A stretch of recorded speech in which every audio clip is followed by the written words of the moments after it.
In 1963, Porsche introduced a car that would change the world of sports cars forever, the Porsche 911.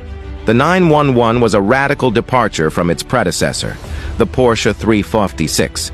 It had a sleeker, more modern design, and its rear-mounted flat-six engine was more powerful and efficient. The 911 was also incredibly well-engineered. It had a lightweight body, a sophisticated suspension, and excellent brakes. As a result, the 911 was both fast and agile. It was also surprisingly practical, with a comfortable interior and enough luggage space for a weekend getaway. The 1963 Porsche 911 was an instant success.